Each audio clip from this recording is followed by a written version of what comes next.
Assalamualaikum warahmatullahi wabarakatuh. Perkenalkan, nama saya Rizda Zahra Afifah dari jurusan Pendidikan Agama Islam semester 5 kelas D.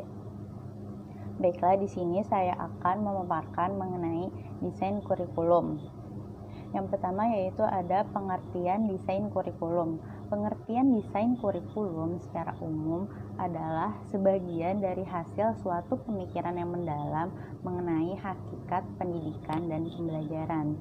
Kemudian, para tokoh-tokoh pendidikan juga mengemukakan pendapatnya mengenai definisi kurikulum tersebut. Salah satunya adalah Nana S. Sukmadinata yang mengatakan bahwa desain kurikulum adalah menyangkut pola pengorganisasian unsur-unsur atau komponen kurikulum. Selanjutnya, mengenai penyusunan desain kurikulum dapat dilihat melalui dua dimensi. Yang pertama yaitu dimensi horizontal dan yang kedua yaitu dimensi vertikal. Maksud dari dimensi horizontal di sini adalah penyusunan kurikulum itu berdasarkan dari lingkup isi kurikulum tersebut, sedangkan penyusunan definisi vertikal yaitu penyusunan kurikulum yang berdasarkan dari bahan tingkat kesukaran. Selanjutnya yaitu ada macam-macam desain kurikulum.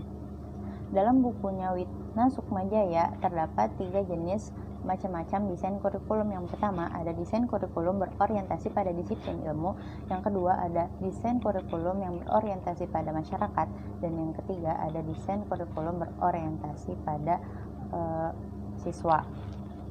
Baiklah, di sini saya akan membahas dulu yang pertama yaitu desain kurikulum berorientasi pada disiplin ilmu. Nah, pada kurikulum ini dibagi lagi menjadi 3, yaitu ada subject centered curriculum, correlated curriculum, dan integrated curriculum. Yang pertama yaitu ada subject centered curriculum.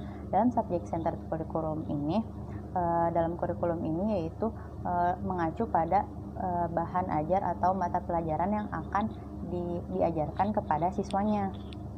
Kemudian yang kedua yaitu ada correlated curriculum. Correlated curriculum dalam kurikulum yang ini yaitu menggabungkan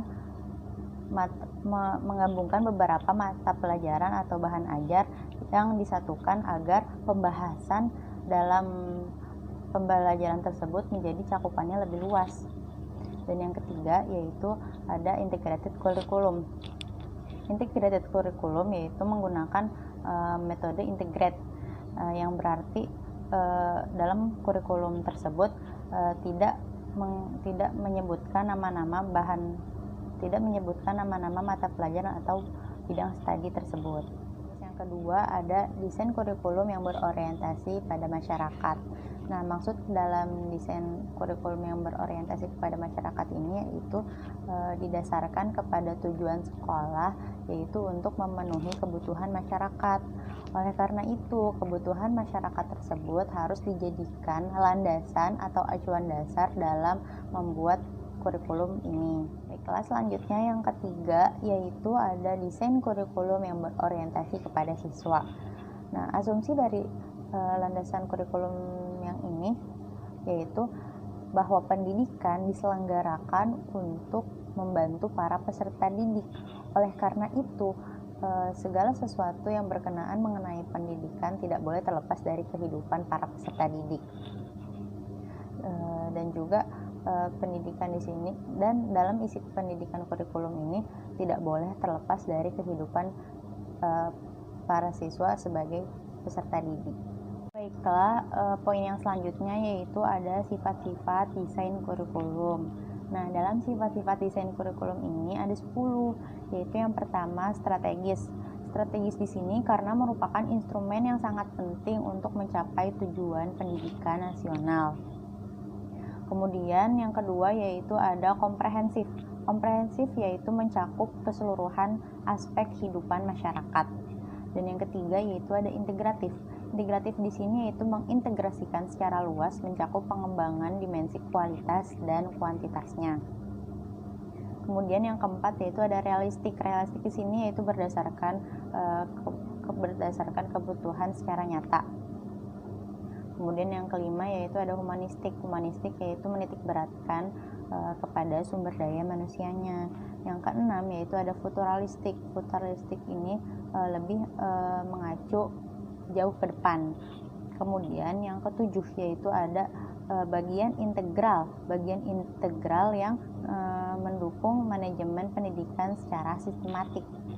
Kemudian yang kedelapan yaitu ada perencanaan kurikulum yang mengacu pada pengembangan pendidikan kompetensi sesuai standar nasional. Kemudian yang kesembilan yaitu ada berdesifikasi untuk melayani keberagaman peserta didik. Dan yang terakhir, yang ke-10 yaitu ada sifat desentralistik. Nah, sifat desentralistik ini dikembangkan sesuai dengan daerahnya dan potensi daerahnya masing-masing. Poin yang terakhir yaitu ada strategi pengembangan desain kurikulum. Nah, terdapat 4 langkah dalam mengembangkan desain kurikulum. Yang pertama yaitu merumuskan tujuan pembelajaran. Nah, dalam merumuskan tujuan pembelajaran ini dibagi lagi ke dalam 3 tahapan. Tahapan yang pertama yaitu harus memperhatikan 3 sumber. 3 sumber ini yaitu siswa, masyarakat, dan konten. Kemudian tahapan yang kedua yaitu ada merumuskan standar kompetensi dengan memperhatikan landasan sosiologi. Dan tahapan yang terakhir yaitu merumuskan kompetensi dasar. Langkah yang kedua yaitu ada merumuskan dan menyeleksi pengalaman-pengalaman belajar. Nah, dalam merumuskan dan menyeleksi pengalaman-pengalaman belajar di sini harus pula memahami definisi mengenai pengalaman belajar dan juga landasan filosofi belajar. Maksud dari pengalaman belajar di sini ialah sebuah interaksi yang dialami atau yang dilakukan oleh para peserta didik yang dirancang oleh para guru untuk mendapatkan pengetahuan.